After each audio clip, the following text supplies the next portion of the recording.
Ordinateur. Voilà, bonjour à toutes et rebonjour à celles qui sont là maintenant. Donc plus vous refaites cette séance, plus effectivement elle fera effet sur vous, puisque le corps va s'habituer à se détendre.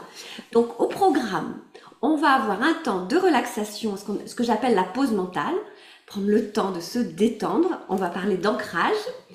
Et puis ensuite, on va venir tranquillement vous apprendre, enfin, je vais vous présenter un petit peu ce que je fais pour savoir qui je suis, et je vais vous apprendre à switcher émotionnellement. Le switch émotionnel, c'est une façon de gérer vos émotions pour éviter que vos émotions restent trop longtemps. Puisque moi, je suis coach de vie et je vous aide à retrouver vitalité et sérénité. Et c'est le combat, mon combat, c'est votre fatigue. Et la fatigue, elle est liée à une surcharge mentale, à une surcharge émotionnelle et à une surcharge physique. La plupart du temps, c'est mental, émotionnel. Mais ça peut arriver aussi que le physique compense les autres corps qui n'y arrivent plus. Et du coup, les trois corps sont fatigués, même l'énergétique peut être fatigué.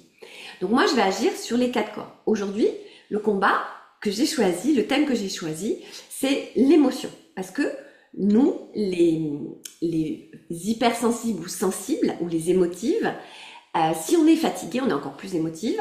Et j'ai remarqué, attends, j'accueille quelqu'un, Déborah, ah, voilà. Et j'ai remarqué, enfin, j'ai constaté, hein, et les neurosciences me l'ont confirmé, que des émotions fatigantes, inconfortables, comme la tristesse, la peur, la colère, même l'agacement, et puis après d'autres sentiments, les ruminations, les ressentis, etc., nous fatiguent. Mais 5 minutes de colère, ou de peur, ou de tristesse vont engendrer jusqu'à 5 heures de fatigue. C'est pas moi qui le dis, hein, ce sont des médecins. Et j'ai constaté par contre que nous, les hypersensibles émotives, c'est pas 5 heures, mais c'est presque 7 à 8 heures. Donc rendez-vous compte, vous vous chamaillez, vous avez une colère énorme, vous êtes très triste pendant 5 minutes, eh bien vous allez avoir besoin de vous reposer, puisque ça va engendrer au moins 5 à 7 heures de fatigue. Donc c'est pour ça que quand on a des émotions, quand on fait les montagnes russes, ou que la pleine lune arrive, ça fait encore plus les montagnes russes, eh bien on est encore plus fatigué. Et en ce moment, ce qui se passe, c'est qu'on a le printemps qui arrive. Donc, on a besoin d'adaptation. Donc, il y a à peu près 3 semaines d'adaptation. Ça a commencé à peu près il y a une dizaine de jours. Donc, il y a encore une bonne dizaine de jours à s'adapter au changement de climat, de température, d'ambiance. Et arrive la pleine lune. Et en plus, nos émotions vont être mises à mal. C'est pour ça je vais vous apprendre à faire un switch émotionnel. D'accord? Et plus vous le ferez, plus vous serez habitué. Donc, restez avec nous après la pause mentale. Pour faire ce switch émotionnel, vous avez besoin de vous détendre et d'aller chercher un petit peu à l'intérieur de vous ce qui se passe. D'accord? D'où la pause mentale. Alors, on y va. Là, on a juste besoin de se poser, d'être calé sur le coussin. On est parti. Je vous montre une mudra. La mudra, c'est prix de vie mudra. Prix de vie mudra, donc, puisque je suis coach de vie et je suis aussi prof de yoga et je suis aussi formatrice en gestion stress, j'utilise aussi tous les outils que j'aime et le yoga, j'adore. C'est l'annulaire et le pouce en contact, mais que sur la pulpe du doigt. Voilà. Ça s'appelle, je prends des notes hein, parce que celui-là, je m'en souvenais pas, le nom Prix de vie mudra. Voilà. Donc ça, c'est du renouveau. Ça va nous aider à la fois à digérer les émotions, digérer ce qu'on mange. On pose ensuite les mains. Et Prix de vie. Donc vous pouvez la positionner le temps que je vous explique. Prix de vie mudra. Et donc ça va nous aider à accueillir le renouveau en positif. Parce que en général, quand il y a du changement, on n'aime pas trop le changement, donc on est toujours un peu dans voilà, j'aime pas le changement. Ok, je vais utiliser le bol. Donc je vous le fais écouter au moins une fois. J'espère que ce sera pas trop fort. Je le dose avec le micro. Voilà. Je coupe pas les micros pour l'instant. Si je vois si chez quelqu'un il y a du bruit, je couperai les micros. Voilà. Pour éviter d'être. Alors par exemple, je vais couper tout de suite le micro chez Joël parce que je sais que son compagnon fait du bruit. Et tu remettras le micro, Joël, hein, d'accord?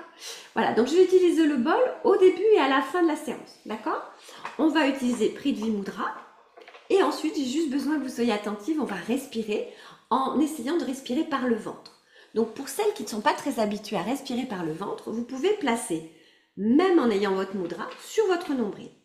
Votre main sur votre nombril. La main dominante. Moi, je suis droitière, je mets ma main droite près de mon nombril. Et à chaque fois que je vais gonfler et dégonfler mon ventre, au niveau du nombril, je vais sentir mon ventre se gonfler, pousser un petit peu ma main. Ça va vous aider à avoir une respiration ventrale.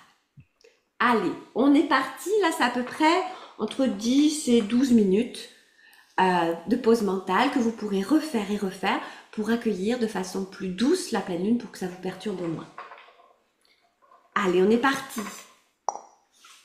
Fermez les yeux. Vous pouvez placer votre mudra tout de suite, poussez annulaire en contact dans chaque main. Et si ça vous fait des petites tensions dans les doigts, vous laissez tomber. Vous arrêtez la mudra, la posture de yoga qui relie le feu et la terre. Vous savez que nos mains représentent des méridiens, enfin des énergies qui passent dans les méridiens. Et effectivement, le pouce, c'est le feu et l'annulaire, c'est la terre. Donc on se connecte au feu et à la terre. Ça veut dire qu'on nettoie, on accueille le renouveau. Allez, tranquillement, je rentre légèrement le menton, je relâche les mâchoires, je laisse détendre la langue, je la laisse se poser comme elle le souhaite. Et je viens tranquillement inspirer et expirer par le nez en gonflant et dégonflant le ventre. Si expirer par le nez est trop compliqué, venez expirer doucement par la bouche.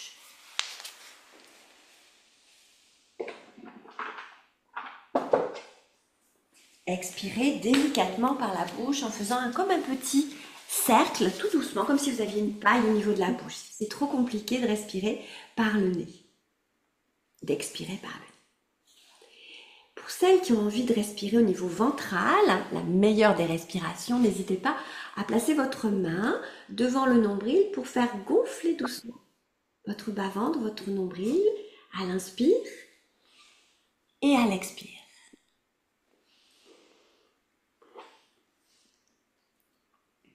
Allez, on poursuit, c'est bien, vous avez les yeux fermés, vous relâchez vos épaules et vous inspirez, expirez tranquillement en écoutant ma voix. Juste ça, écoutez ma voix. Et votre cerveau peut commencer, Joe va te coucher, Joe, votre cerveau peut commencer à vouloir se promener dans vos pensées, c'est pas grave, vous laissez passer ces pensées, comme des petits nuages qui viennent vous traverser, c'est pas important. Revenez ici et maintenant à l'observation de ce ventre qui se gonfle et se dégonfle quand vous inspirez et quand vous expirez. Essayez d'écouter, de garder le contact avec ma voix et ressentez ce qui se passe dans votre corps. À chaque fois que vous inspirez, vous sentez que l'air rentre, vous gonfle, si je puis dire, en vous.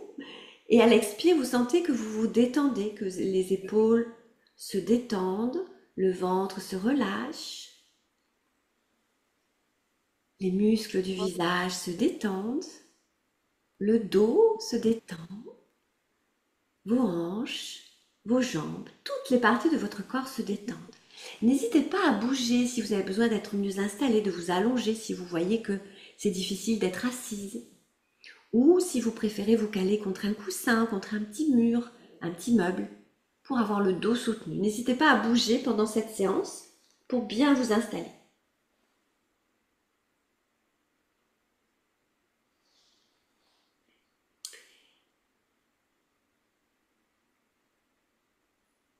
Tranquillement, vous continuez à respirer et vous allez observer différentes parties de votre corps qui vraiment se détendent au fur et à mesure. Là, je vous ai orienté tout à l'heure épaules et ventre, mais observez de la tête aux pieds les parties de votre corps qui se détendent de mieux en mieux.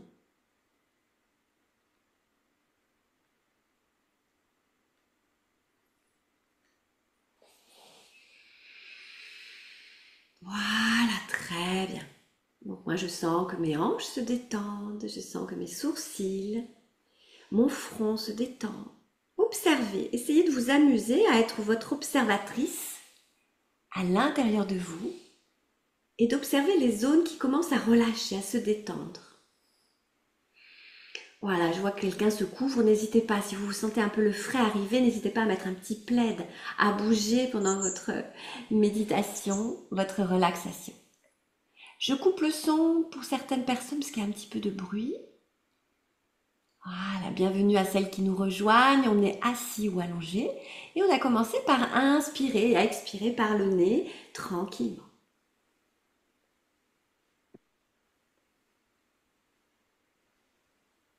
Très bien. Et puis, en fonction de votre position, vous allez observer votre ancrage, votre stabilité, c'est-à-dire comment vous êtes stabilisé sur le support, sur votre meuble ou sur le sol. Est-ce que vous êtes calé sur une chaise et vous avez vos deux pieds dans le sol? Est-ce que vous êtes au fond d'un canapé et vous avez les fesses bien calées, les pieds sont relevés? Voilà, essayez de sentir votre support. Ah, il y en a qui sont allongés, je vois, il y en a qui sont calés sur un fauteuil, il y en a d'autres qui sont assises, les fesses au sol, enfin contre le tapis. Observez la partie de votre corps qui est calée avec le sol ou avec votre chaise ou votre fauteuil. Donc ça peut être les fesses, fesses droite, fesses gauche. Ça peut être fesses, cuisses, jambes jusqu'aux pieds. Ça peut être allongé, donc toute la partie arrière de votre corps, de l'arrière du crâne jusqu'au talon, pour celles qui ont préféré être allongées. Et amusez-vous dans chaque expire à ressentir davantage cette connexion avec la terre. Donc à chaque fois que moi j'appuie un peu plus, enfin à chaque fois que j'expire, j'ai l'impression d'appuyer un peu plus sur mon coussin, sur lequel j'ai installé mes fesses. Et mes jambes qui sont pliées devant moi, j'ai l'impression qu'elles s'enfoncent davantage dans le coussin. Donc observez-le, amusez-vous à ça. Expire. Ressens le contact avec le sol, avec l'ancrage. Très bien, prends le temps de t'amuser à ressentir. Est-ce que tu ressens plus sur la jambe droite ou la fesse droite que la fesse gauche, par exemple? Est-ce que c'est plus le pied droit, le pied gauche? Est-ce que c'est... voilà, observe si tu arrives à prendre plus de place sur le support. Amuse-toi à être l'observatrice de ton support, de ta posture.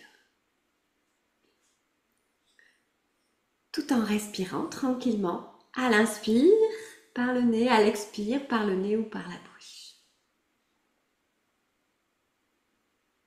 Très bien. Et puis tu vas imaginer que au-delà de tes jambes, il y a des racines qui vont pousser, qui vont t'ancrer dans le sol. On va chercher de l'ancrage. C'est une respiration d'ancrage pour bien se stabiliser, pour se rassurer et s'apaiser. Donc à chaque expiration, tu vas visualiser que sortent de tes pieds ou de tes jambes, selon comment tu es installé sur le support, des longues racines qui vont venir traverser le sol, traverser les étages, traverser le sol jusqu'au fin fond de la terre. Un peu comme les belles racines des arbres. L'enracinement, c'est positif. L'enracinement, c'est pas l'immobilisation, c'est l'enracinement dans le sens où tu es bien ancré dans le sol, tu es bien stable, tu es bien droit dans tes bottes. Si tu as besoin de bouger, tes racines, elles te suivent. Donc c'est dans cet état d'esprit que l'enracinement est imaginé ici et maintenant. Donc à chaque fois que j'expire, que je m'enfonce un peu plus dans le sol, eh bien mes racines poussent, s'allongent, vont loin dans le sol. Elles traversent des souches, enfin des couches de gravier, des couches de pierre, elles vont au fin fond de la terre. Et elles m'accrochent divinement bien sur terre. Je peux tout me permettre puisque je suis bien stable dans la terre. Cette terre magnifique, stabilisante et rassurante. Et puis, comme ce sont des racines, elles vont aussi au fond, mais elles vont aussi autour. Et je suis bien enracinée avec tout le sol autour de moi.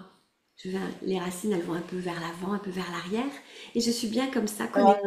Tu peux commencer à descendre, Chou. Ah, je coupe le son chez Déborah. Voilà. Il y avait une petite alerte de bruit. J'ai coupé. Donc, vous imaginez les racines partir un petit peu partout et être connectées avec toutes les zones de votre lieu, de votre intérieur. Voilà, très bien. À présent, je peux accueillir l'énergie qui est autour de moi et au-dessus de moi. Donc tu gardes les yeux fermés et tu visualises le ciel, les nuages au-dessus de toi, comme s'il n'y avait pas de plafond, comme si tu étais en plein air. Tu as juste besoin d'imaginer. Et tu visualises une belle pleine lune, parce que je vous rappelle que dans quelques jours, on va avoir la prochaine pleine lune qui va peut-être venir nous bousculer ou appuyer un peu plus sur nos angoisses ou nos émotions. Donc on visualise cette belle pleine lune qui nous éclaire. qui éclaire notre intérieur, qui éclaire là, ici, maintenant, notre posture. Elle va nous aider. Elle va nous aider à trier. Cette pleine lune, cette période du mois de mars, c'est consacré au tri, à virer ce qui nous encombre et nous alourdit, et à mettre plus de choses qu'on aime encore. Donc tu visualises cette belle pleine lune qui s'éclaire au-dessus de toi comme un gros projecteur, qui t'éclaire toi et qui te permet de voir ta vie. Toi dans ta maison, ici et maintenant, et puis toi dans ta vie, familiale, personnelle, professionnelle, toutes les sphères de ta vie. Donc c'est le moment de faire le tri. Qu'est-ce que tu aimes dans ta vie? Donc tu réponds pas aux questions, hein, tu écoutes juste les questions, les suggestions, et tu verras ensuite ce que ça fait en toi. Qu'est-ce que je veux dans ma vie? Qu'est-ce que j'ai envie qui bouge et qu'est-ce que j'ai envie qui parte dans ma vie? Ok, j'ai envie de ranger, hein, c'est l'époque où on a envie de faire le rangement, le plein rangement du printemps, nettoyage de printemps, mais au plus profond de soi, qu'est-ce que j'aime dans ma vie, qu'est-ce que j'aime pas? Qu'est-ce que j'ai envie de bouger? Qu'est-ce que j'ai envie de modifier? Juste ça, avec douceur et bienveillance. Cherche pas les réponses tout de suite, laisse suggérer, ça reviendra. Et puis, je te propose de te fixer sur quelque chose que tu aimes beaucoup dans ta vie. Ça peut être une relation que tu as avec quelqu'un qui est particulièrement agréable, qui te met en joie. Ça peut être une activité que tu adores, qui te passionne. Ça peut être, donc j'ai parlé d'une relation, j'ai parlé d'une passion. Ça peut être une nouvelle activité que tu vas commencer, qui te passionne. Quelque chose que tu aimes beaucoup dans ta vie.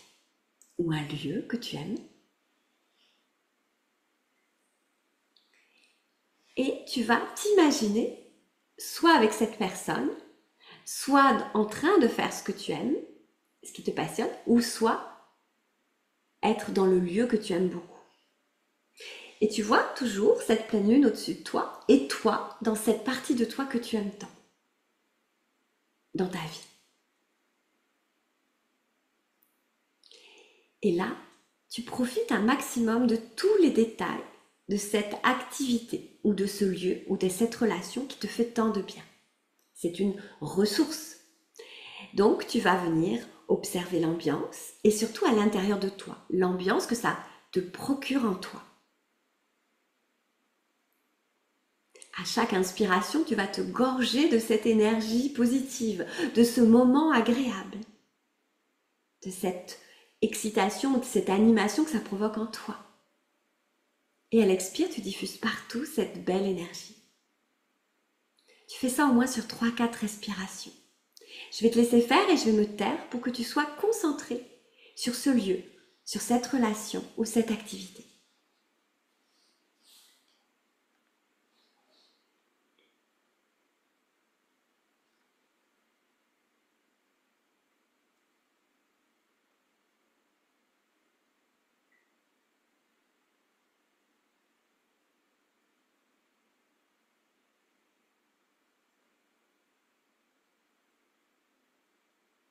Très bien.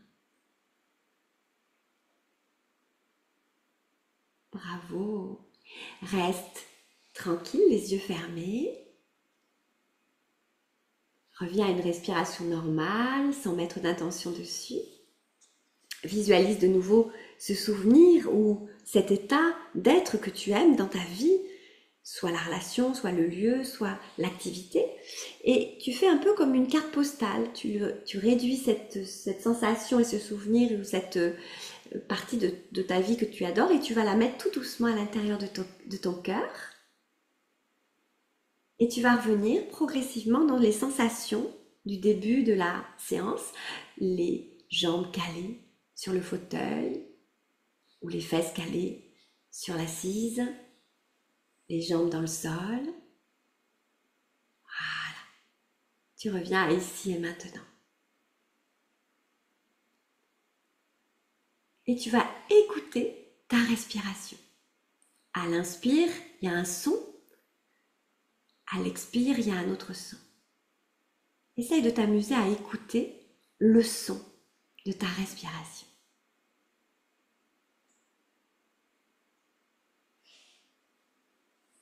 Très bien.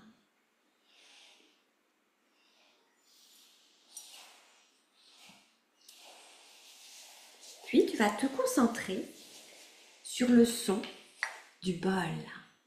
Tu vas le laisser t'envahir, tu vas le laisser te chanter et peut-être qu'il va sonner davantage dans certaines parties de ton corps. Si c'est agréable, c'est que tu es en train d'ouvrir cette zone du chakra. Si par contre c'est désagréable, c'est un peu comme une pique, ou c'est que ta zone de chakra, ta zone énergétique a besoin d'être accompagnée. On verra si tu veux en parler à la fin ou en individuel pour dans les prochains jours, si tu as envie, ça peut t'aider un petit peu. Donc ferme les yeux et écoute simplement le son du bol.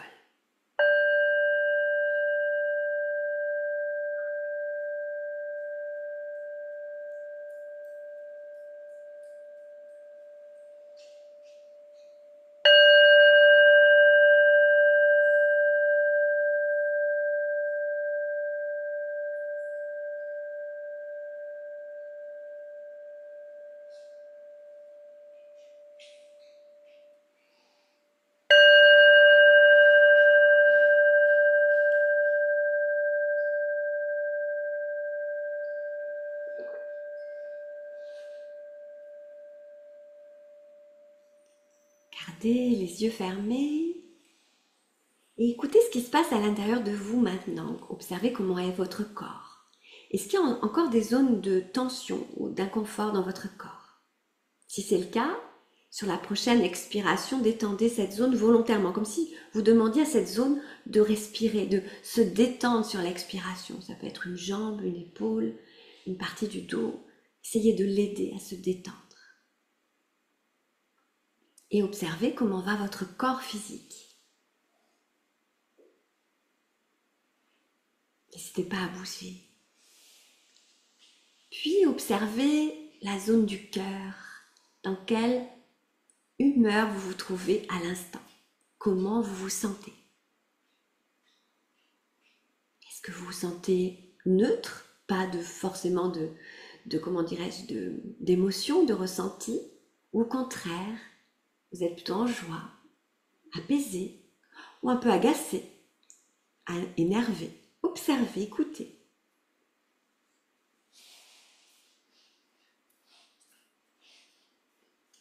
Puis amusez-vous à observer vos pensées. Est-ce que c'est rapide? Est-ce que c'est lent? À quoi vous pensez? Est-ce que c'est en rapport avec l'exercice, l'expérience de cette pause? Ou est-ce que c'est encore des pensées d'hier ou de demain? Ou du futur?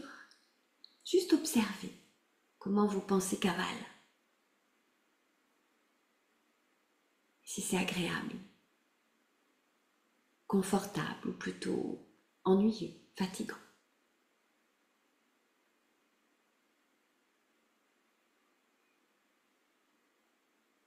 Ici et maintenant, je reprends contact encore avec mon assise, mes pieds dans le sol ou le contact avec le support. Ça peut être les fesses calées sur le fauteuil, les pieds dans le sol. Et quand je le déciderai, à ton rythme, tu vas venir tranquillement t'étirer, te grandir. Donc tu peux lever les bras, tu peux bâiller, tu peux t'étirer, te grandir, relâcher, soupirer. Ouvrez les yeux tranquillement, buvez un petit coup, notez s'il y a des pensées ou des choses qui vous ont marqué, par exemple le bol, à quel endroit il a sonné, si c'était agréable ou pas. Ce sera une indication intéressante pour la suite de notre programme de ce soir, sur les émotions justement, le switch émotionnel. Pour celles qui nous ont rejoints pendant le début de la méditation et de la pause mentale, en fait c'est une forme de méditation, eh bien on va maintenant aborder le sujet très intéressant de switcher l'émotion.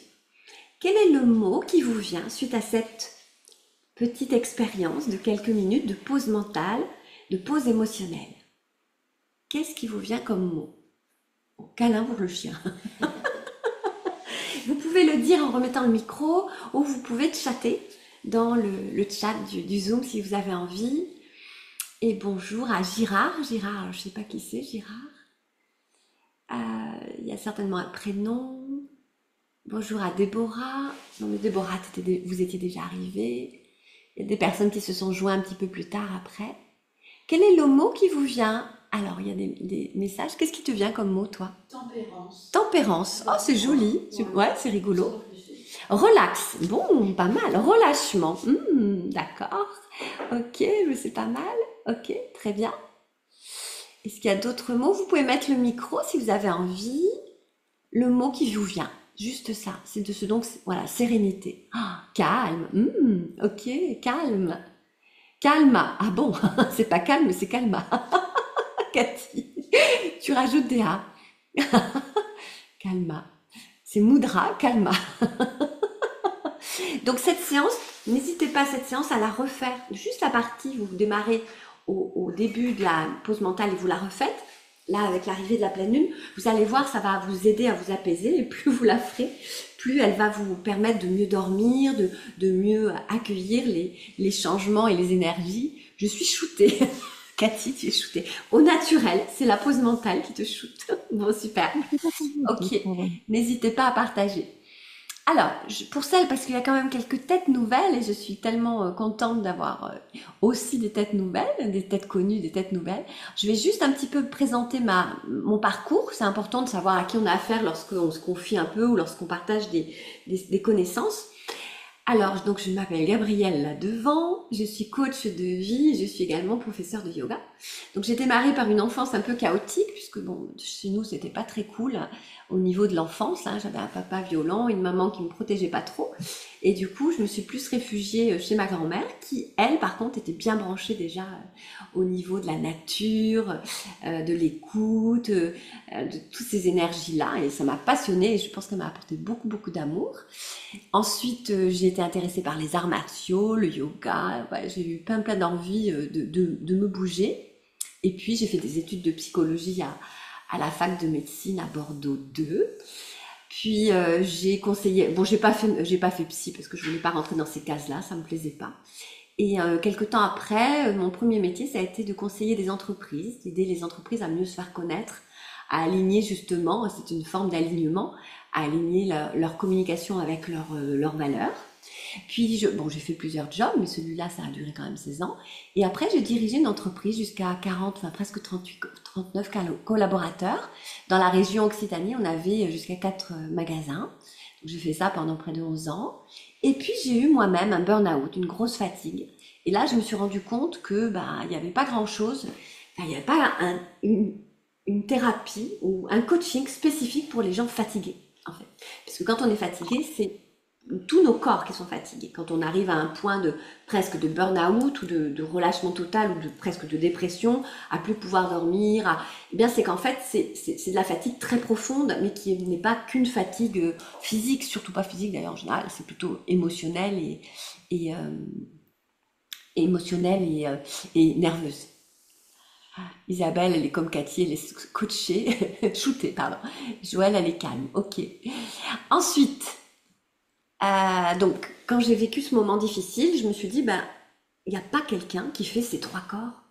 Puisque je sentais que, pour moi, il me fallait quelqu'un qui écoute ma problématique, ma fatigue, qui est différente de celle de Sophie, de celle de Valérie, de celle d'Isabelle, etc. Et je voulais quelqu'un qui fasse ça, qui accueille ma spécialité à moi, ma particularité, ma singularité, il n'y avait pas. Donc, j'ai galéré, j'ai mis presque 2 ans pour m'en sortir et je me suis promis que si je m'en sortais avec mes outils à moi que j'avais appris pendant tout le temps de ma vie qui m'intéressait, c'est tous ces outils que j'avais appris en développement personnel, eh bien j'allais en faire un programme. Et c'est ce qui est arrivé, c'est que je m'en suis sortie, donc j'ai décidé de faire un programme d'accompagnement. C'est comme ça que c'est arrivé, donc j'ai repris mes études, j'ai fait un Master 3 en encadrement coaching, c'est-à-dire je coachais dans les entreprises avec de la bienveillance, qui paraît compliqué aujourd'hui, mais pourtant c'est ça. Comment développer un centre de profit, comment faire du chiffre d'affaires en étant dans l'alignement et la bienveillance. J'ai fait aussi ma titularisation de professeur de yoga et je pratique du yoga et j'enseigne du yoga émotionnel, c'est-à-dire qu'on vient explorer les postures pour qu'émotionnellement elles nous aident. Voilà, et puis après, j'ai étudié le coaching à distance. Avant le Covid, j'ai dû le sentir, comme quoi les vibrations divinatoires m'ont aidé. J'ai fait de l'Ayurveda. Voilà, j'ai pratiqué l'Ayurveda. Je suis aussi allée en Inde.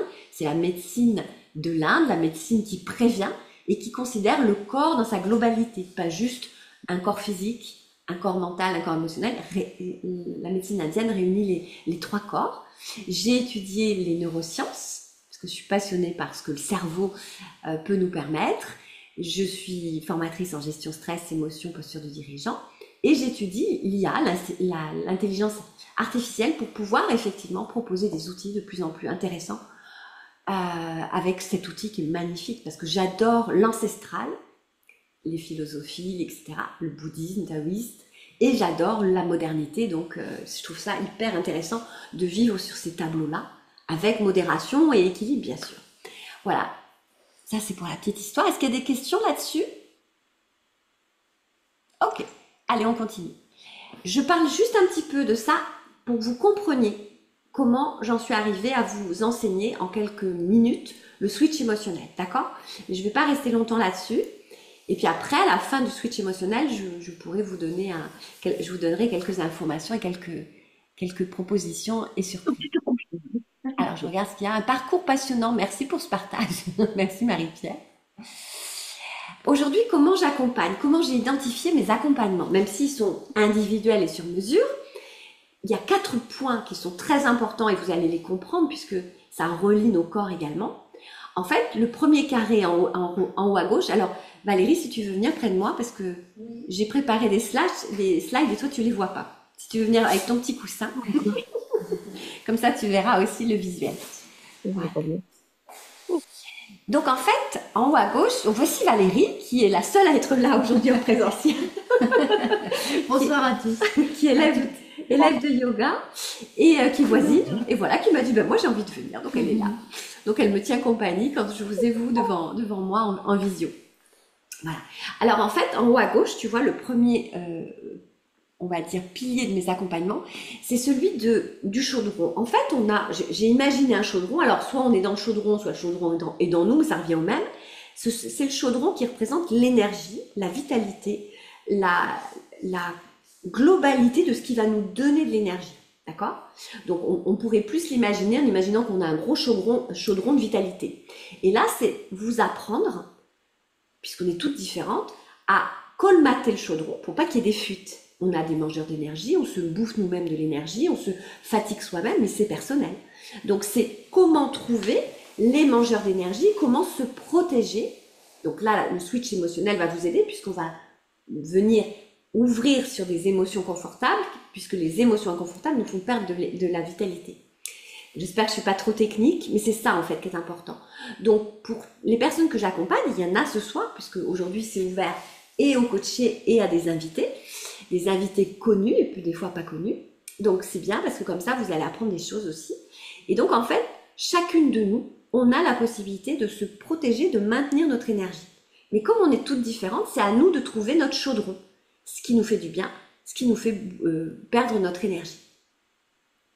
Et ce qui nous fait perdre de l'énergie, ce qui nous fait avoir de mauvaises pensées ou des pensées qui nous fatiguent, le mental, ce qui nous fait perdre ou qui nous emmène dans des émotions inconfortables, le cœur, ou ce qui nous est inconfortable au niveau du corps physique, voire même du corps énergétique. On va voir quelqu'un qui n'est pas très positif par exemple, et bien aussi bien, on va ressortir de là, on va être complètement vidé. Voilà, donc ça c'est le plan énergétique. Le deuxième pilier que j'aime bien vous faire découvrir, alors les coachés n'ont pas comment dirais-je, elles n'ont pas la conscience qu'on va étudier les 4 piliers de cette façon-là, puisque les outils que je leur fais découvrir leur permettent de graviter sur ces 4 piliers en fait, de gravir pardon sur ces 4 piliers. Le cœur, en fait, on a un fonctionnement de défense, c'est-à-dire que quand on se sent agressé, quand on a du stress, quand on vit des moments difficiles, eh bien pour survivre, certaines d'entre nous, et la plupart d'entre nous, on va mettre des carapaces, on va mettre des couches autour du cœur. Et ce qui fait qu'on croit se protéger comme ça. Il y en a même qui grossissent aussi, il y a des gens qui prennent du poids, parce que le corps aussi va se protéger, va protéger l'âme et le mental en venant prendre du poids, grossir. Et ça veut dire qu'on n'est plus du tout connecté avec ses besoins. C'est pour ça qu'il y a des gens qui grossissent alors qu'ils font attention à ce qu'ils mangent. Et même en mangeant de la salade, ils grossissent. Parce que le corps a décidé de se protéger de l'extérieur. Donc l'idée, c'est d'aller chercher l'amour pour soi, le mettre à l'intérieur, de le garder à l'intérieur, de le développer à l'intérieur. Ça va développer la confiance, l'estime, la valeur de soi. Mais c'est surtout que ça va enlever toutes les carapaces qui nous alourdissent, qui nous plombent, qui nous bloquent, qui nous empêchent d'être.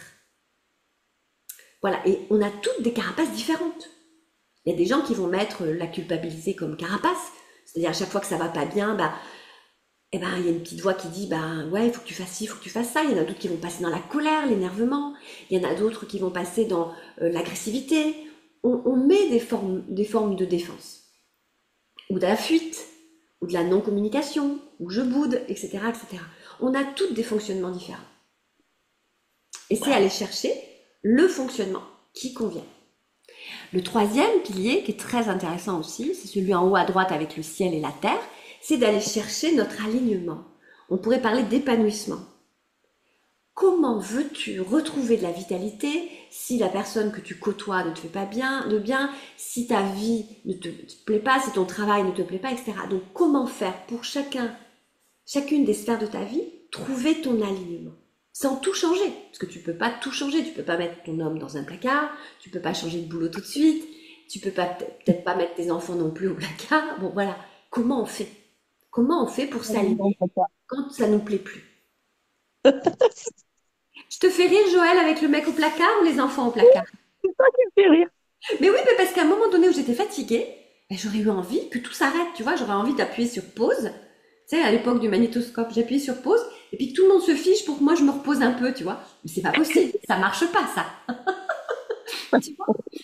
Donc je trouve que l'image de l'alignement entre terre et ciel, nourrir ses besoins, ses valeurs, on s'oublie tout le temps, parce que nous, les hypersensibles fatigués, en plus hypersensibles et fatigués, on a tendance à être dans le dévouement, le sacrifice, et puis nous, on s'oublie.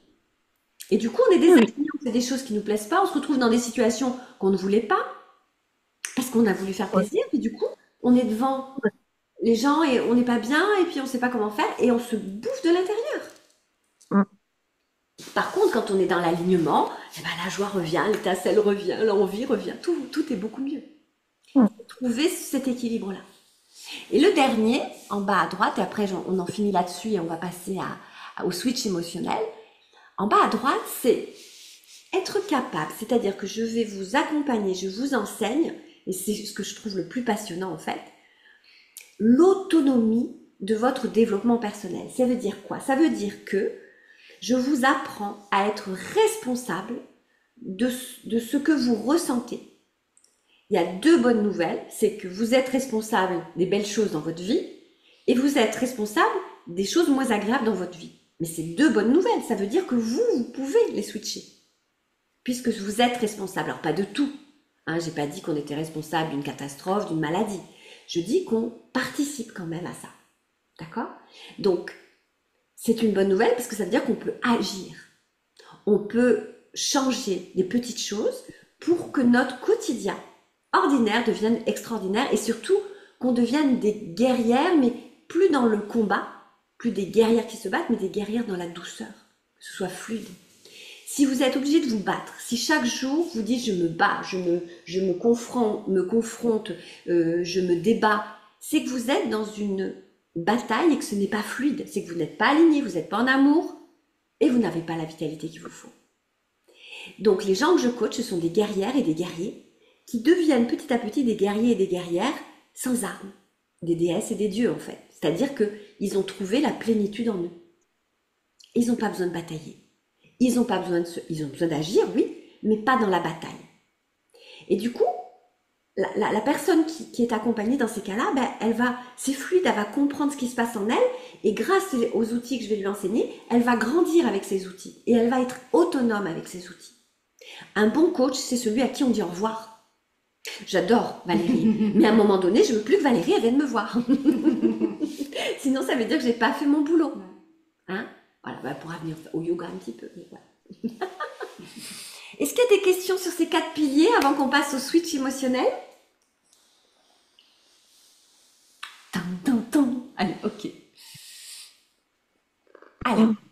On verra après. Oui, Joël, tu voulais dire quelque chose ou c'est ton petit chien qui... Ah non, c'est bon, non, non. Non, j'ai failli, non, mais parce que non, mais c'est bon. Alors Joël, c'est mon animatrice en fait. Elle a toujours des choses à nous dire, ou quand elle dit rien, elle dit quand même des choses. Voilà, donc après je vous proposerai effectivement d'un petit cadeau, un rendez-vous, etc. Mais on verra après. Allez, on y va. Ça, on verra après. Allez, switch émotionnel, c'est ce que je vous ai promis. Comment? Oui, si tu as envie, parce qu'on fait le switch. Mais tu pourras revenir après si tu as envie. Te sens pas à être viré. Hein. Alors, le switch émotionnel. De 1 à 10, je vais vous faire un petit exercice. De 1 à 10, à combien tu te sens là en termes de sérénité? Alors, sérénité, c'est 1, 2, je suis nerveuse. Enfin, pardon, sérénité. Sérénité, c'est calme intérieur. C'est tranquillité, c'est douceur. Donc, 1, 2, 3 sur 10, ça veut dire que tu es nerveux, tu es nerveuse. 10, au contraire, tu es très douce à l'intérieur de toi, tu es très calme, presque shooté, comme disait Cathy tout à l'heure. Shooté planant. À combien tu es là, sans réfléchir, à l'instant présent? Le chiffre qui vient, c'est le bon. Tu te le notes et tu nous le partages. À combien tu es, Valérie? 8. Donc, belle sérénité. Hein. 8, 10, je vous rappelle que c'est très calme. À combien tu es, Joël? 8. Yes, Joël à 8. Waouh. C'est chouette, bravo. La pause mentale a dû participer. Non, mais la pleine lune, vous réussissez peut-être, hein, c'est sûr. Alors, on me dit quoi comme chiffre? On me dit 7, 6, ouh, c'est bas, 6, hein. 9, c'est bien, 5, ouh là là là là. Ok, donc on a besoin de refaire la pause mentale. Mais c'est pas grave, c'est pour vous donner une idée. Bon, il y en a qui sont à 5, il y en a d'autres qui sont à 8, 9. Ok. Là, maintenant, on va rester pendant 1 minute à peine, vous allez voir. Vous allez, et je vais vous remonter après l'énergie, hein, et on va s'amuser. Je vais vous le faire descendre, l'énergie. Je vais faire down. Je le fais pas longtemps, promis. Vous allez penser à un truc qui vous a contrarié aujourd'hui. Il y a sûrement un truc qui vous a contrarié. Un mail, une réponse. Joe, va te coucher. Quelque chose que vous avez cassé. Joe, allez, va te coucher. Voilà, quelque chose qui vous a contrarié. Vous l'avez en tête? Oui. Bon, ça en général on a. C'est bon, tu l'as Valérie? Bon alors cherche hier, alors un truc qui t'a agacé hier.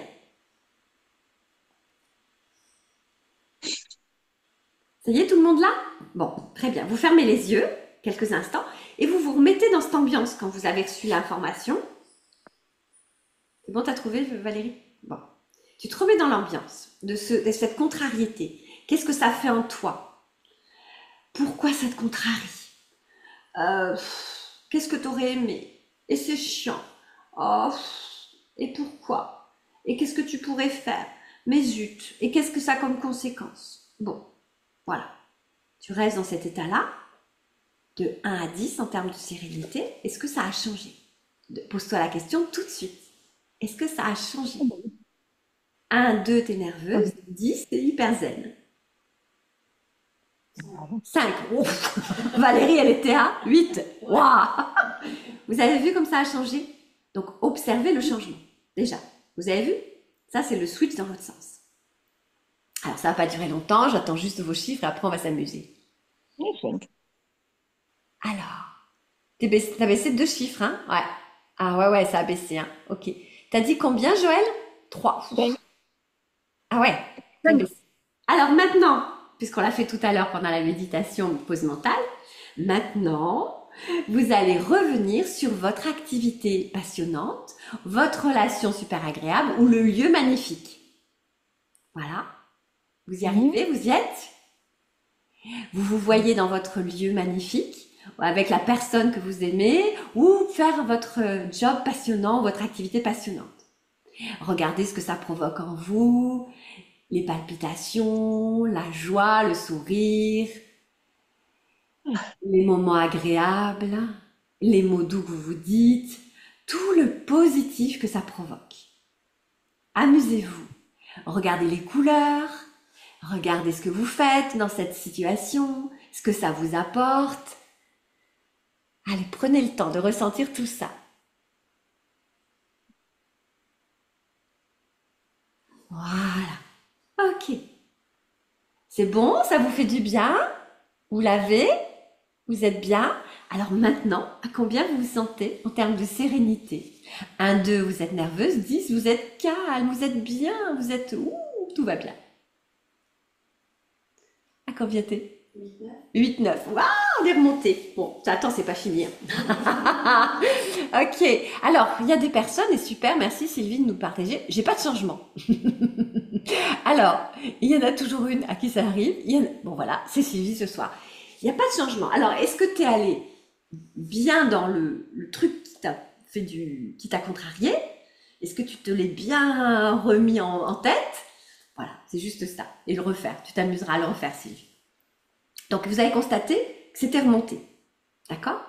Pour toutes les personnes qui ne peuvent pas rester, pensez à m'envoyer dans le chat le mail, hein, si vous voulez avoir le replay. S'il y a des gens qui sont arrivés par un autre biais que par le mail, une invitation, voilà, ou un petit SMS, ou une petite communication sur Facebook, n'hésitez pas à avoir la suite pour compléter votre exploration.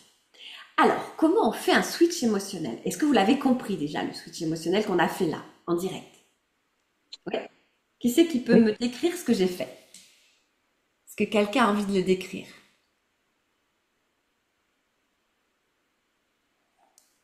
Ah, t'es remonté après. Ok, c'est bien Sylvie, super.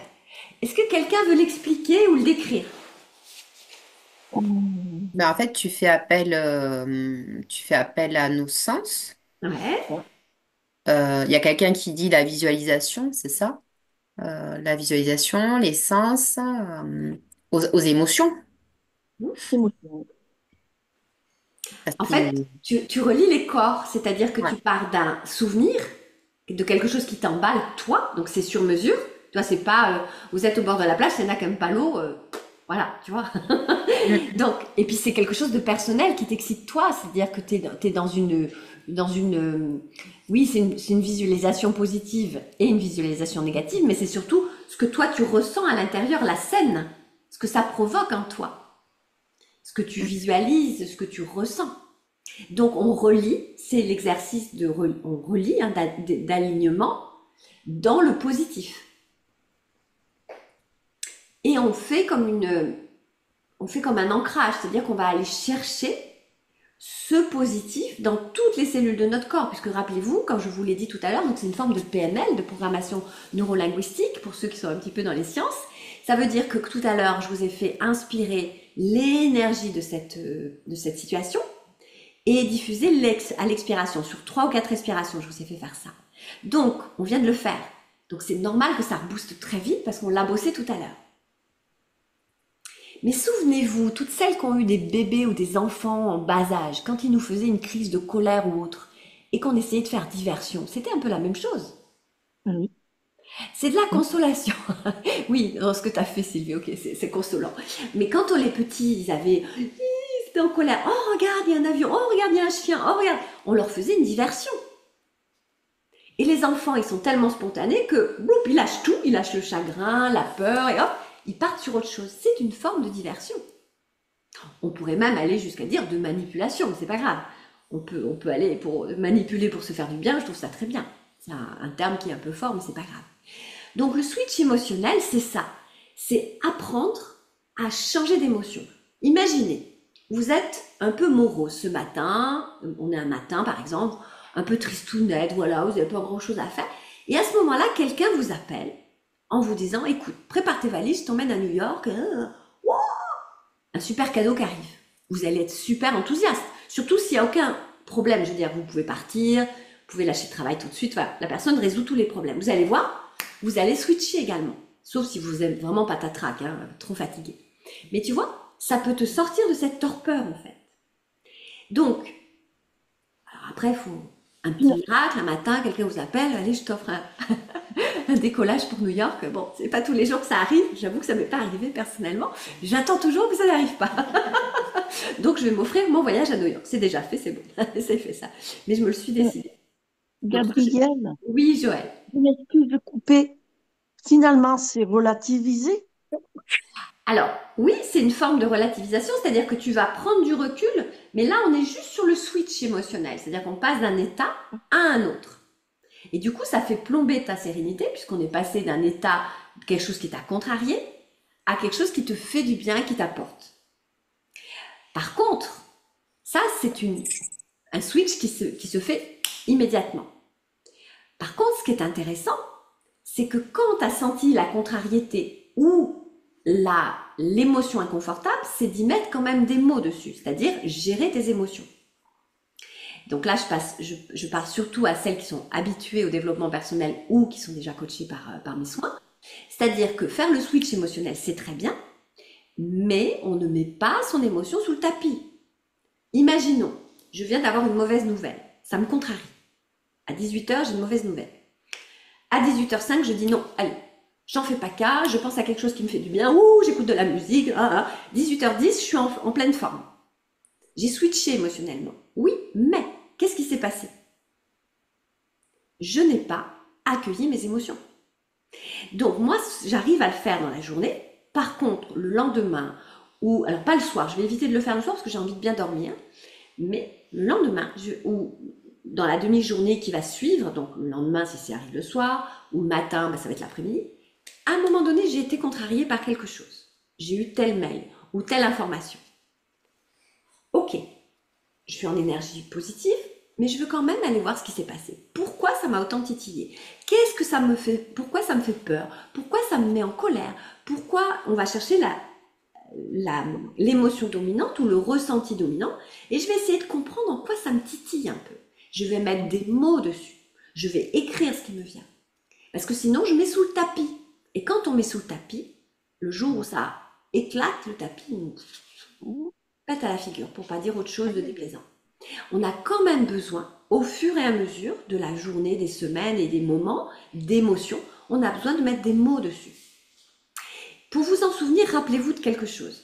Vous vivez quelque chose d'extraordinaire, ou les enfants, quand ils vivent un truc super, ils sont partis en classe de neige, ou ils ont fait « et ils n'arrêtent pas de nous expliquer ce qu'ils ont fait, ils répètent, parce qu'on a besoin de le partager.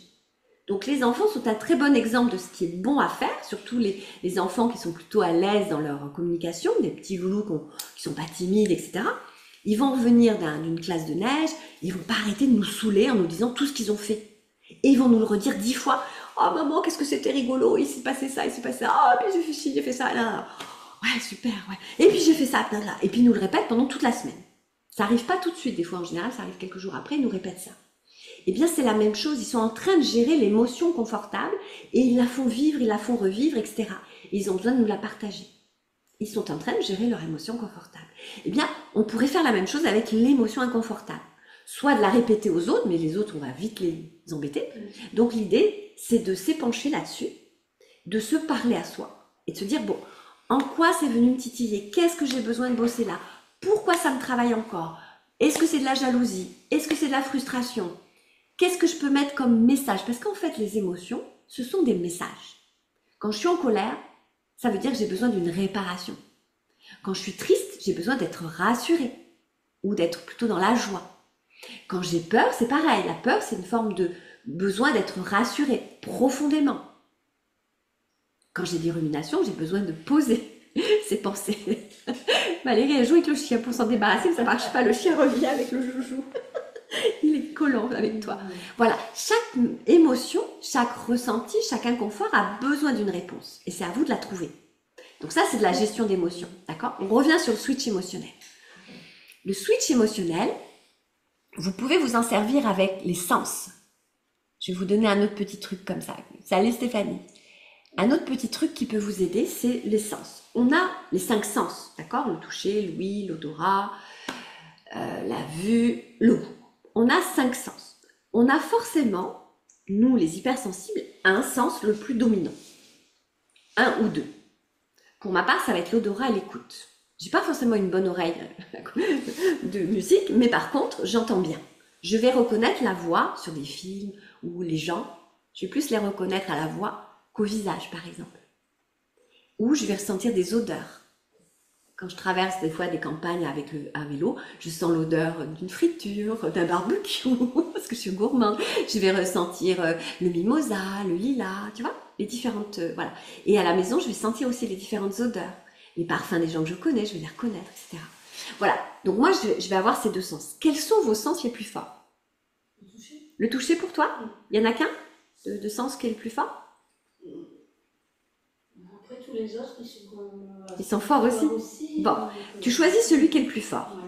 Et tu vas te choisir une activité que tu aimes en rapport avec le toucher. Pour toi, c'est le toucher. D'accord? Si vous, c'est par exemple pour... Alors, le toucher, ça peut être toucher le doudou, un tissu que t'aimes, un tissu propre et un tissu que t'aimes, toi. Ouais, voilà.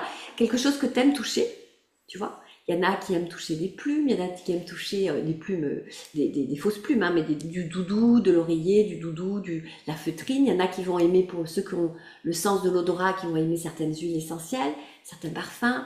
D'autres qui vont aimer au goût. Alors, c'est pas forcément se gaver de sucre, parce que ça, c'est encore autre chose. Mais c'est plus compliqué le goût. On va venir sur la vue. La vue, ça va être de voir des belles choses, peut-être de prendre des photos de choses qu'on aime et les regarder de nouveau. Voilà. Trouvez-vous une activité en lien avec votre sens.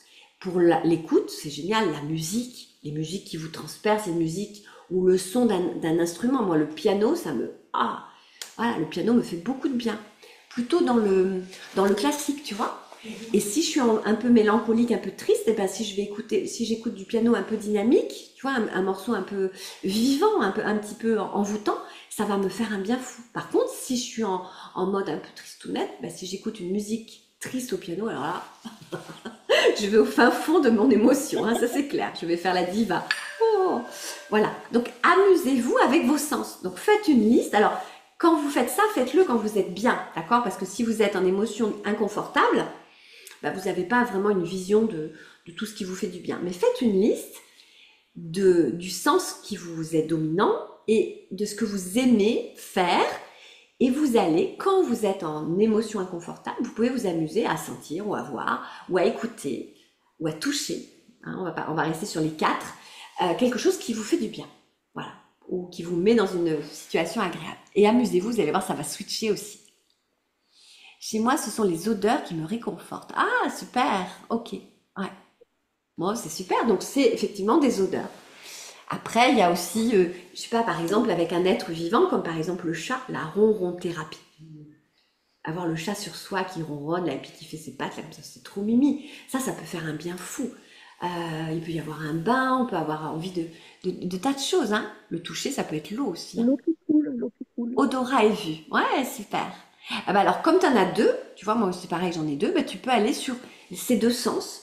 Qu'est-ce qui te fait du bien? Est-ce que tu aimes voir des paysages? Est-ce que tu aimes voir des vidéos? Est-ce que tu aimes sentir des choses? Et puis, tu t'amuses à faire ta petite playlist de ça. Et comme ça va t'aider à changer ton émotion. Parce que l'émotion, quand elle est gérée, elle prend 1 minute, à peu près. Et quand l'émotion n'est pas gérée, eh ben, elle peut vous bouffer toute une soirée, une nuit. Entendre l'eau qui coule, ouais. J'ai aussi les voix, mais les odeurs de vieux livres. Ah oui, c'est vrai. Ah oui, les vieux livres, ça a une odeur spéciale. Hein. Ouais, ouais. Et le toucher aussi des vieux livres. Moi, j'aime bien toucher les vieux livres. Quand je vois des vieux livres, en plus, j'ai envie de les toucher. C'est pour ça que j'ai du mal avec les liseuses, moi. J'aime bien les livres, j'aime bien le papier, ouais. Ok, donc là, vous avez eu donc, quelques exemples de switch émotionnel. Donc l'idée, c'est je prends conscience de mon état émotionnel. Je fais un switch. 2, alors le switch, soit vous pensez à quelque chose qui vous fait du bien, ce qu'on a fait en exercice de visualisation. Donc gardez celui que vous avez eu pendant la pause mentale parce qu'il va grandir, il va s'ancrer. C'est vraiment de la programmation neurolinguistique, il va s'ancrer dans tout votre corps puisqu'on l'a diffusé partout dans notre corps, dans la respiration. La respiration est un outil qui relie nos corps physique, mental, émotionnel et énergétique. Donc rien que cette petite visualisation avec la respiration de la pause mentale peut suffire à vous switcher. Donc si vous voulez garder que ça, c'est bien. Et vous pouvez alterner, vous pouvez aussi avoir quelque chose dans la poche, le toucher, une odeur, une petite huile essentielle dans le sac à main, etc. Voilà. Ça va vous faire du bien. D'accord? Et vous vous entraînez à le faire. Par contre, attention, je dis bien attention, les émotions ont besoin d'être écoutées. Alors pas forcément sur le moment, peut-être un peu après, quand ça nous arrange, quand on est un peu tranquille, quand, bon, là j'étais contrariée à telle heure, là il y a un truc, là, et vous revenez dessus. Sinon, ça va vous claquer à la figure à un moment donné. Donc on a réellement besoin de les écouter, nos émotions. Est-ce qu'il y a des questions? Au revoir Marianne. Non, c'est pas une question. C'est pas une question, Joël, mais si tu as un commentaire, je veux bien aussi. c'est que quand on a des émotions négatives, Mhm. on ressasse, on rumine. Moi, je dis qu'on fait la vache. D'accord. La Alors, vache, on rumine toujours, c'est toujours dans le même truc, et on n'arrive pas à s'éloigner de cette ouais. émotion. Oui, Voilà. mais parce que tu ne switches pas émotionnellement et que tu restes dessus déjà, tu vois, rien que de la façon de le présenter, dire des émotions négatives, moi je dirais des émotions inconfortables. Parce que tes émotions Oui, inconfortables vont t'en permettre de te connaître et de comprendre ce qui se passe en toi. Donc si d'entrée tu les juges négatives, ben, c'est que tu ne les écoutes pas. Bien sûr qu'elles sont pas agréables, qu'elles sont pas positives, mais par contre, elles t'envoient des messages que tu as besoin de traiter. c'est ça. Tu vois, c'est un peu comme si tu fais une activité et tu as des avis Google qui sont désagréables sur ton activité. Ben, si tu les écoutes pas, tu vas pas t'améliorer. Tu vois? Ah ben, c'est sûr. C'est un peu la même chose, c'est ne pas écouter les critiques, les réactions de tes clients et de rester dans le déni en fait. Et à la fin, ça va te claquer à la figure. Allez, j'ai été un peu longue, je vais avancer un petit peu pour ceux qui sont restés jusque-là pour les petites surprises. Alors, est-ce que vous avez des questions? Mais ça, vous pouvez les poser au fur et à mesure. Est-ce que le switch émotionnel, c'est facile pour vous?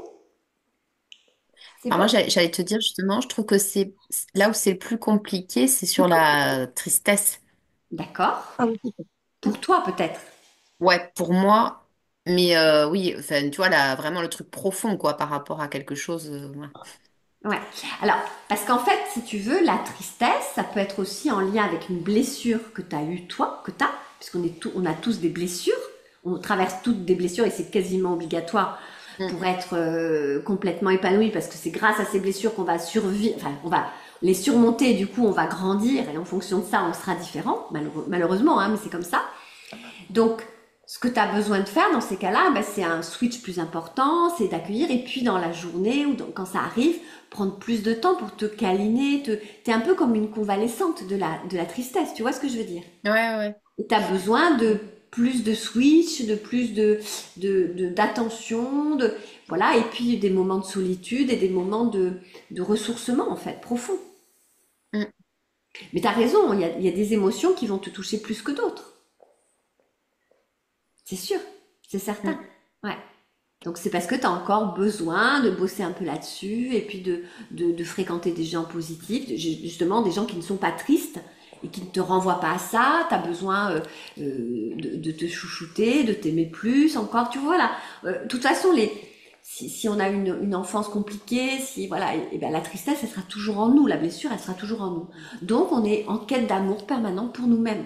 Mm. Donc là, ce qui est important, c'est de t'apporter de l'amour en permanence. Alors, pas se faire des bisous en permanence, ça sert à rien et d'être narcissique, égoïste, c'est pas ça. Mais c'est aller dans la protection de soi, dans l'écoute de soi, d'être gentil avec soi. Si tu veux, il y a plusieurs niveaux après pour gérer cette émotion de tristesse. En tout cas, merci pour ça parce que ça peut concerner plein de gens.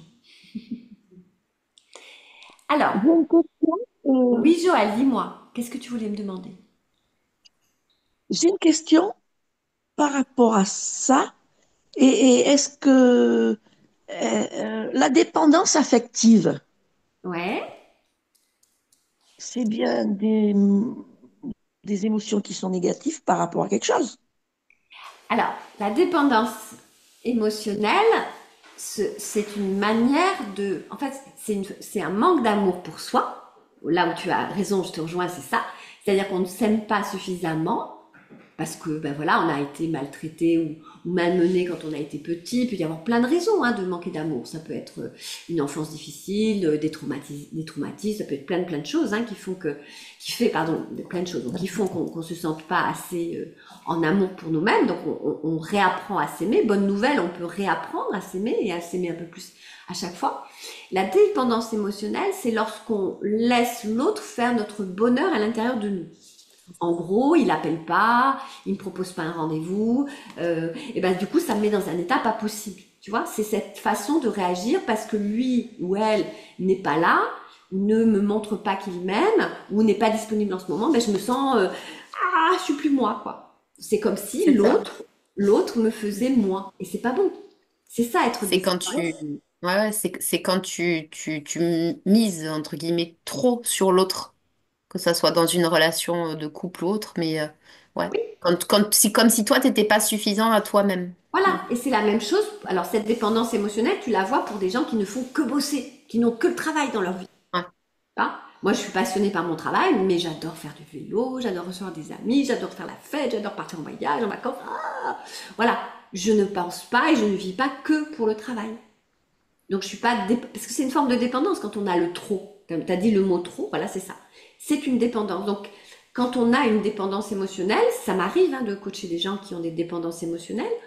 Eh bien, je vais leur apprendre encore plus à s'aimer, à enlever ces carapaces qui sont mal placées, et à s'aimer soi-même et à comprendre que c'est toi qui te remplis et non pas l'autre. Et si tu as la chance, enfin la chance c'est pas la chance, c'est si tu crées une relation amoureuse, euh, positive et enrichissante, ben c'est la cerise sur le gâteau. Mais tu te rends compte la responsabilité que tu demandes à l'autre? Rends-moi heureuse. Extrêmement difficile. Mais ça, il y a quand même, comment dire, enfin, je sais pas si c'est culturel, mais t'entends toujours dire ça. Tu sais que tu trouves le bonheur avec quelqu'un. Enfin, t'as des expressions comme ça où, Après l'amour. Ah Alors oui, ouais, heureuse. Alors heureuse. Mais oui, mais t'as raison. Mais oui, parce que on a forgé nos relations de couple sur euh, je rends heureux ma femme, je rends heureux mon mari, etc. c'est ça, oui. Mais en fait, parce qu'on est heureux séparément, ben, ensemble, on sera encore plus heureux. et Voilà. ma moitié, tu sais l'expression ma Ah oui. moitié. Ah oui, oui. Ouais. Ouais, d'accord. C'est un Je peu... m'excuse, c'est peut-être pas trop rattaché au switch émotionnel, je sais pas. Ah bah si, quand même, c'est rattaché. Bah, toi, tu as eu envie d'en parler maintenant, ça agrémente notre travail aujourd'hui, notre exploration. Il y a Marie-Pierre qui dit quelque chose de très intéressant, comme elle l'a écrit à tout le monde, je suppose que je peux le J'ai pas partager. vu. Donc Marie-Pierre a dit, c'est un peu mon problème vis-à-vis de mes enfants, il me semble, j'ai besoin d'eux. Et oui, donc quand on dit qu'on a besoin de ses enfants, eh ben, c'est effectivement qu'on est dépendant, parce que normalement, nos enfants, le but de nos enfants, enfin, le but d'avoir des enfants, c'est de les laisser partir et pas de s'accrocher à eux. Donc c'est qu'on a créé une relation de dépendance qui est lourde pour nos enfants. Et puis surtout, bah, c'est très difficile d'être heureux, d'être bien, parce que les enfants, le but du jeu, c'est qu'ils partent. Donc si on doit attendre un coup de fil et qu'on ne vit que lorsqu'ils sont là à Noël ou pendant les week-ends s'ils sont grands, etc., c'est terrible. Ça veut dire qu'on vit à travers les autres. Donc c'est réellement une dépendance émotionnelle. Mais bonne nouvelle, on peut travailler là-dessus. On peut explorer des tas de moyens. Moi, j'adore coacher dans l'empathie parce que je trouve que le coaching, ça doit être amusant, fun, rigolo. Et c'est vrai qu'il y a des moyens de sortir de cette dépendance émotionnelle en s'aimant, en apprenant à se créer une seconde, une troisième famille. Il peut y avoir, moi par exemple, j'ai une petite famille avec les gens avec qui je fais du vélo, j'ai une petite famille avec les gens avec qui je fais du yoga. Enfin voilà, on peut créer d'autres cocons qu'avec nos enfants, avec notre homme ou notre copine. Enfin voilà, il peut y avoir d'autres liens qui sont Mhm. bien enrichissants aussi, bien nourrissants. Ah oui, oui. Bon, j'ai une petite... Je vais arrêter parce que c'est moi qui parle ce soir. Oui, les enfants, des racines et des ailes. Ah oui, ouais, ouais, ouais, Des racines et des ailes. ouais. Très Ils juste. font des racines et puis... Oui, oui, mais ils ont surtout besoin de partir, de prendre leurs ailes. Ouais. C'est ça, c'est ça. Alors, n'hésitez pas à me poser d'autres questions, ça nourrit aussi le débat de ce soir. Pour celles qui ne me connaissent pas ou qui ont envie de refaire ça, il n'y a pas de problème, vous pouvez prendre un rendez-vous avec moi. Donc ça, c'est se faire un cadeau, c'est-à-dire se sentir l'élan, bah tiens, ça me parle, ça résonne en moi, je trouve sympa, je trouve son approche rigolote, j'ai envie d'en savoir plus. Voilà, vous pouvez prendre rendez-vous avec moi, on peut le faire maintenant parce que j'ai aussi mon agenda. À la fin, là, je vais couper ensuite l'enregistrement et vous pourrez le faire avec moi ou m'envoyer un petit SMS. Le mieux, c'est de le prendre tout de suite, le rendez-vous, comme ça, au moins, parce que en général, on a l'élan, puis après, ah ouais, mais où je vais, ce que je fais. Mais oui, mais si vous voulez du changement, vous avez besoin aussi de changer vos actions. Donc, ça, c'est très intéressant d'aller vers l'avant. Donc, si vous sentez l'envie de prendre le rendez-vous avec moi, prenez-le. Attends, je lis le message. Ok, salut Cathy. À demain, Grid. Ok. Alors, après, comment je travaille? Donc, moi, je fais des séances individuelles et collectives. Donc là, vous avez visité un, un, un rendez-vous collectif. Au revoir, Girard. Alors, je sais pas qui c'est, Girard. Je pense que c'est pas Girard, le prénom, mais au revoir. Donc, je fais des stages, je fais des cours de yoga. J'ai 4 cours par semaine de yoga. Je fais des coaching, je fais des séminaires également. Voilà. Le prochain rendez-vous yoga et philosophie et donc on va dire et coaching, c'est ce dimanche de 10h à 12h. Il reste quelques places, donc n'hésitez pas. Donc là on mélange l'ancestral, les postures, mon petit chien qui veut des cadres, et le yoga et le coaching. Donc on apprend à se libérer justement émotionnellement et à venir travailler, enfin explorer les 5 rituels tibétains. Ce sont des postures qui nous permettent de garder de la vitalité, de remonter la vitalité et d'être il parle de rajeunissement tellement les postures sont fortes. Ça, c'est dimanche en visio et en présentiel. C'est encore possible de vous y inscrire. Là, j'ai fait une petite bêtise. Voilà, ça c'est bon. Les 4 cours de yoga, mardi et vendredi, mardi midi, mardi soir, vendredi midi, vendredi soir. Donc yoga émotionnel parce qu'on vient sur une intention émotionnelle. Le mardi, c'est plutôt pour se booster, retrouver de la joie. Et le vendredi, c'est plutôt l'intention de se détendre, de relâcher tout ce qui est, on va dire, tension et stress. Et du coup, entre les 2 cours, ça permet, entre les 2 cours, on n'a pas de zone sans le cours de yoga, puisque le yoga dure sur nous au moins 3-4 jours. Salut Sarah, bisous au Canada. Il y a une super masterclass. Alors les coachés, vous y avez droit, puisque ça fait partie de votre programme. Et pour celles qui veulent se joindre à nous juste pour cette séance, vous avez le thème de la culpabilité. Et en fait, on va voir comment la culpabilité nous empêche d'avoir de la vitalité, comment elle nous plombe. C'est une forme d'émotion, la culpabilité. Et comment, justement, switcher la culpabilité, comment gérer la culpabilité qui peut vraiment nous empoisonner. Pour exemple, vous pouvez passer un super week-end, vous décidez d'un super week-end, et puis vous vous rendez compte que vous n'arrêtez pas de penser à quelqu'un ou à quelqu'une, etc. Et que ça vous empêche, ou vous avez des scrupules, des regrets ou de la culpabilité sur votre job, et ça vous plombe, ça vous gâche l'instant présent et le week-end. Alors vous êtes avec les gens que vous aimez, quoi. La culpabilité peut faire ça. La culpabilité peut vous empêcher de vous prioriser. Ah non, non, je ne vais pas prendre rendez-vous avec Gabriel, par exemple, parce que moi, j'ai tout ce qu'il faut dans ma vie, alors qu'il y a des tas de gens qui sont malheureux. Oui, mais si tu es malheureuse, si tu n'es pas bien, si tu es fatiguée, si tu dors pas bien, c'est que tu as besoin d'aide. C'est encore la culpabilité qui va t'empêcher d'agir.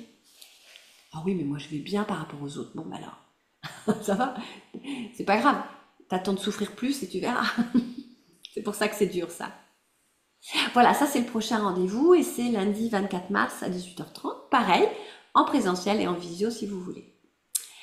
Là, c'est pour les professionnels ou les gens qui sont intéressés par les interprétations du corps. La prochaine date, c'est une formation de 7 heures. La prochaine date, c'est le 14 avril. Voilà, donc pensez à agrandir votre zone à vous faire du bien, chouchoutez vos 3 corps, nourrissez votre amour, votre spiritualité et profitez ainsi de votre vie. Et alors j'avais prévu une petite... Tu veux venir voir la photo?